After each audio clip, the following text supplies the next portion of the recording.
এই যে এই ভিডিওটা দেখছো, এটা হচ্ছে যেদিন আমি শ্বশুর বাড়িতে গিয়েছিলাম। এটা রাতের বেলা রান্না করেছিলাম ভাত, আলু ভাজি, পটল ভাজি। তো এটা হচ্ছে পরের দিন। Hello everyone, welcome back to my channel. আমি পম্পি, তোমরা দেখছো আমার ছোট্ট একটি ব্লগ। আমার ছোট্ট একটি ব্লগ তোমাদের সবাইকে জানাই স্বাগতম। তো গুড মর্নিং সবাইকে। তো আমি তো তোমাদের বলেইছি আমি বাপের বাড়ি থেকে শ্বশুর বাড়িতে গিয়েছিলাম।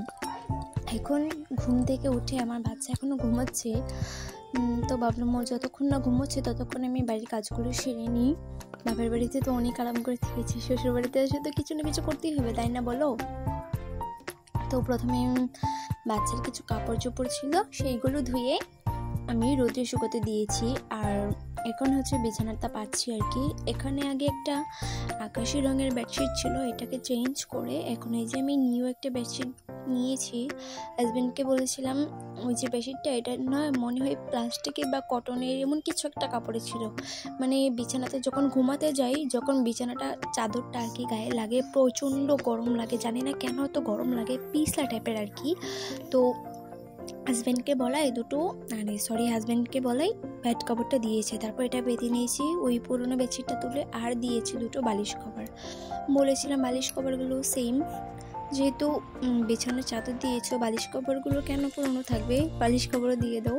তারপর ও কি বললো, বালিশ কভারও দুটো দিয়ে দিয়েছিল, বিছানার চাদরও দিয়ে দিয়েছিল।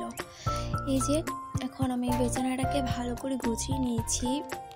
এই সময় না বাচ্চা উঠে গেছে, এটা হচ্ছে দুপুরবেলা। সকালের টাইমে আর বিছানা তোলা টাইম পাইনি, কারণ বাচ্চা ছিল খাটের উপরে। ও যতক্ষণ না ঘুম থেকে উঠছে ততক্ষণ তো আর আমি বিছানাগুলোকে ঠিক করতে পারছি না, তাই না? তো ওকে কী করেছি, ও ঘুম থেকে উঠেছে, ওর সাথে খাইয়ে দিয়ে একটু খেলা করে তারপর ওকে রেখেছি মাটিতে রেখে আমি বিছানার চাদরটা তুলেছি। ও কিন্তু অনবরত চিলিয়ে যাচ্ছে, কান্না করে যাচ্ছে। তারপরে ওর সাথে কথা বলতে বলতে বিছানার চাদরটা পেতেছি। তারপরে এই যে বালিশ কভারগুলো খুলে বালিশ কভারগুলো পেতেছি। তারপর যেটা জায়গার মতো থাকে আর কি, একটু সুন্দর জিনিস সুন্দরভাবে রাখলেই না ভালো লাগে দেখতে। তারপর বালিশের জায়গা মতো রেখে দিয়েছি। এটা হচ্ছে আমার বিছানার ফাইনাল লুক। তো দেখে বলো তোমরা কেমন লেগেছে। বিছানার চাদরটা না আমার কাছে অনেক ভালো লেগেছে। আর এটা হয়তো একটু দামি বেডশিট, কারণ সুতিটা অনেক ভারী, তাই বললাম।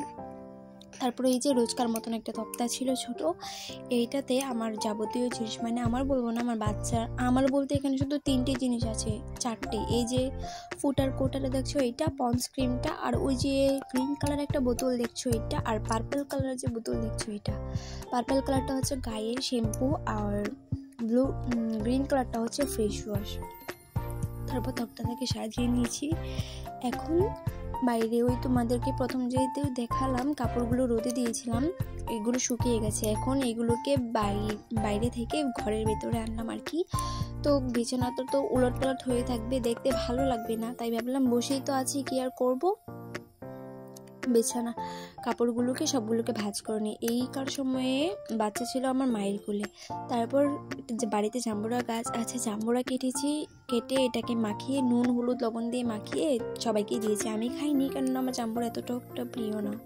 এখন যে ওয়েদারটা দেখছো, এটা হচ্ছে বিকেলবেলা, কি সুন্দর তাই না? আর ওই যে দেখতে পাচ্ছ একটা হোয়াইট কালার দাগের মতন দেখাচ্ছি, ভিডিওটাকে জুম করে, এটা ছিল একটা রকেট, মানে এখান দিয়ে একটা রকেট যাচ্ছিল। এটা হচ্ছে বিকালের লুক, ভীষণ ভালো ছিল লুকটা। তারপর এখন হয়ে গেছে সন্ধ্যাবেলায় যে চা করে দিয়েছি শ্বশুর আর শাশুড়িকে চা দেওয়ার জন্য। আমরা চা খাই না সাধারণত, ওরাই খায়। তা আমি ওরাকে 2 কাপ চা করে দিয়েছি বিস্কুট দিয়ে। তো আজকের মতো ভিডিওটা এই পর্যন্তই। কেমন লাগলো তোমরা জানিও। তো সবাইকে টাটা।